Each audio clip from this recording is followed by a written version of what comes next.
नमस्कार।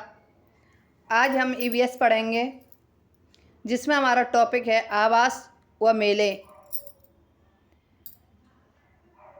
वह स्थान जहाँ हम रहते हैं घर या आवास कहलाता है।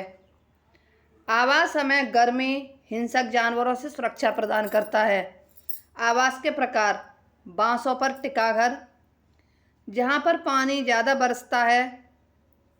असम में घर जमीन से 10-12 फीट ऊंचे बांसों के खम्भों पर बने होते हैं। घुमंतू लोगों के लिए घर: इनके घर टेंट में होते हैं, जिन्हें अस्थायी घर कहते हैं। क्योंकि ये अस्थायी घर इसलिए होते हैं क्योंकि ये तो घूमने वाले लोग होते हैं, जहाँ भी रुकते हैं वहाँ ये अपना टेंट खोलकर रुक जाते हैं, और जब अगली यात्रा के लिए निकलना होता है तो वहाँ के लिए चल देते हैं, तो फिर वहाँ पे फिर से टेंट लगा लेते हैं, इसलिए इसे अस्थायी घर कहते हैं। बर्फ़ के घर: जहाँ चारों तरफ बर्फ़ होती है, ये घर बर्फ़ के बनते हैं, इन्हें इग्लू कहते हैं। रेंडियर की खाल के घर: उत्तरी ध्रुवीय स्थानों में जैसे लैपलैंड में कुछ रेंडियर चरवाहे रेंडियर की खाल से बने टेंट में रहते हैं। हाउस बोट: नावों पर बने मकानों को हाउस बोट कहते हैं। ऐसे घर जम्मू कश्मीर में पाए जाते हैं। बिना दीवार के घर: अमेजन के जंगलों में जहाँ बहुत पानी बरसता है और बहुत गर्मी पड़ती है। नवडव घर: अफ्रीका के उत्तरी घाना राज्य में नवडव घर गीली मिट्टी की मोटी दीवार के बनते हैं। लोग बाहरी दीवारों को सब्जियों के रसों से लेपते हैं। हवा भरे घर: बाढ़ तथा भूकंप प्रभावित क्षेत्रों में मिलते हैं। तैरते हुए घर: चीन में बहुत से लोग नाव पर बने घरों में रहते हैं, इसमें वे मुर्गी पालन व सब्जियां उगाते हैं। इन घरों को साम्पान कहते हैं। कच्चा घर: ऐसे घर मिट्टी, घास फूस, बांस, लकड़ी के बने होते हैं। कच्चे घर ठंडे भी बहुत रहते हैं और इन्हें गोबर मिट्टी से लीप भी सकते हैं।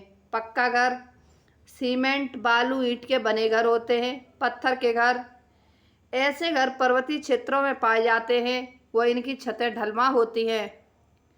मुख्य तथ्य: मनाली में पत्थर या लकड़ी के घर होते हैं। राजस्थान में मिट्टी के घर होते हैं, इनकी दीवार मोटी और छत कटीली झाड़ियों से बनी होती है। कलचिड़ी इंडियन रोबिन पत्थरों के बीच घोंसला बनाती है। घोंसला घास से बना होता है। कोए के घोंसले में लोहे के तार, लकड़ी की शाखाएं होती हैं। शक्करखोरा अपना लटकता हुआ घोंसला बनाता है। दर्जन चिड़िया पत्तों की बनी थैली में अंडे देती है। बसंत गौरी तने में छेद बनाकर अंडे देती है। फाख्ता कैक्टस के कांटों के बीच अपना घोंसला बनाता है। लेह लद्दाख में घर की निचली मंजिल में खिड़की नहीं होती। छत बनाने के लिए मोटे तनों का प्रयोग किया जाता है। पशु पक्षियों के आवास: बंदर पेड़ों की शाखाओं पर रहते हैं, इनका कोई खुद का घर नहीं होता, नहीं ये कभी घर बनाए। खरगोश एवं चूहा ये जमीन के अंदर बिल बनाकर रहते हैं। मधुमक्खियाँ छत्तों में रहती हैं। सांप बिल में रहता है, लेकिन ये खुद का बिल नहीं बनाता। किंग कोबरा एक ऐसा सर्प है जो पक्षियों के द्वारा बने घोंसले में रहता है। चींटियाँ बिल में रहती हैं। कोयल कोए के घोंसले में रहती है। शेर गुफा में। गौरैया कबूतर आईने के पीछे अलमारी के ऊपर अपना घोंसला बनाते हैं। भारत में कुछ प्रमुख मेले हैं, अब हम उन्हें देखेंगे। बनेश्वर मेला, ये राजस्थान में है। ये आदिवासी मेला है जिसमें शिव की पूजा की जाती है। अम्बुबासी मेला गुवाहाटी, असम, ये कामाख्या मंदिर में है। गंगा सागर मेला पश्चिम बंगाल। गणगौर मेला राजस्थान। चंद्रभागा मेला उड़ीसा, कोणार्क के सूर्य मंदिर में। हेमिस गोम्पा मेला लद्दाख में। कोलायत मेला बीकानेर राजस्थान में। पुष्कर मेला अजमेर राजस्थान, ऊँटों का सबसे बड़ा मेला है। सोनपुर मेला बिहार, एशिया का सबसे बड़ा पशु मेला है। सूरजकुंड हस्तशिल्प मेला फरीदाबाद हरियाणा। त्रिशूर मेला बड़क्कर नाथ मंदिर केरल में है। जिंजर मेला हिमाचल प्रदेश में। चपचारकूट मेला मिजोरम में। केला देवी मेला राजस्थान में है। अब हम उत्तर प्रदेश के प्रमुख मेले देखेंगे। देवा शरीफ मेला बाराबंकी में। सैयद सालार मेला बहराइच में। शाकंभरी देवी मेला सहारनपुर में। कैलाश मेला ये आगरा में। ये आगरा में कैलाश मेला प्रमुख है। यहाँ पर शिव जी का मंदिर है। झूला अयोध्या में। महावीर मेला लखनऊ में।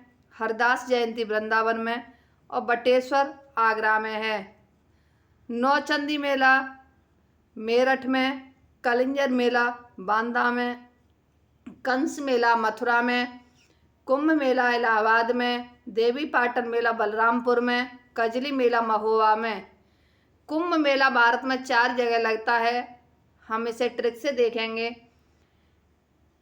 उक्षी प्रसंगम नागो हरिगेगम। ऊ से उज्जैन। छी से क्षिप्रा नदी। प से प्रयाग। संगम से संगम। नागो नासिक गोदावरी हरिद्वार और गंगा। संगम गंगा के लिए जाना जाता है। प्रयाग हरिद्वार के लिए। क्षिप्रा गोदावरी और उज्जैन नासिक के लिए। कुंभ मेला विश्व का सबसे बड़ा धार्मिक मेला है। कुंभ मेले की शुरुआत सम्राट हर्षवर्धन ने की थी। कुंभ मेला 12 वर्ष के अंतराल पर लगता है। कुंभ मेले की शुरुआत मकर संक्रांति के दिन होती है। कुंभ मेले की प्राचीनतम कथा। कुंभ मेले का हिंदू धर्म में विशेष महत्व है। इसकी कथा न सिर्फ लोगों को सदकर्म के लिए प्रोत्साहित करती है बल्कि असत्य पर सत्य की विजय का प्रमाण भी देती है। कुंभ शब्द का अर्थ घड़ा होता है। शास्त्र के अनुसार एक बार वर्ग के सभी भगवानों की शक्ति क्षीण हो गई थी। अपनी देवीय शक्तियों को फिर से प्राप्त करने के लिए देवताओं ने असुरों को समुद्र मंथन के लिए राजी किया, जिसमें उन्हें अमृत कलश प्राप्त हुआ। आरंभ में यह तय किया गया कि अमृत कलश को देवताओं और असुरों में बराबर हिस्सों में बांटा जाएगा। हालांकि समुद्र मंथन के बाद देवताओं और असुरों में युद्ध छिड़ गया। यह युद्ध 12 वर्षों तक चलता रहा। इसी समय पक्षियों में श्रेष्ठ गरुड़ यह कलश लेकर उड़ जाते हैं। ऐसी मान्यता है कि इस दौरान अमृत जहाँ जहाँ छलका वहाँ वहाँ कुंभ मेले के उत्सव की प्रभा बनी। अंततः अमृत देवताओं को प्राप्त हुआ और वे अमर हो गए। उत्तर प्रदेश के कुटीर उद्योग। मिट्टी के खिलौने आगरा में। इत्र कन्नौज में। जरी और चिकिन पर गोटे का काम लखनऊ वाराणसी। लोहे के बाट सहारनपुर। पीतल की मूर्तियाँ मथुरा ताले अलीगढ़ में। लकड़ी पर नक्काशी सहारनपुर। लकड़ी के खिलौने लखनऊ और वाराणसी। खेल के सामान आगरा और मेरठ। बेंत व छड़ियाँ बरेली। चीनी मिट्टी के बर्तन खुर्जा एवं गाजियाबाद। टॉर्च निर्माण Lucknow. Hand printing work Farrukhabad. कागज और लुगदी सहारनपुर। चमड़े के सामान कानपुर। इसी के साथ ही हमारी आज की ये क्लास समाप्त होती है। हमारी अगली क्लास कल होगी और अगर हमारी ये क्लास आपको पसंद आती है तो हमारी इस वीडियो को लाइक शेयर एंड सब्सक्राइब अवश्य करें। धन्यवाद।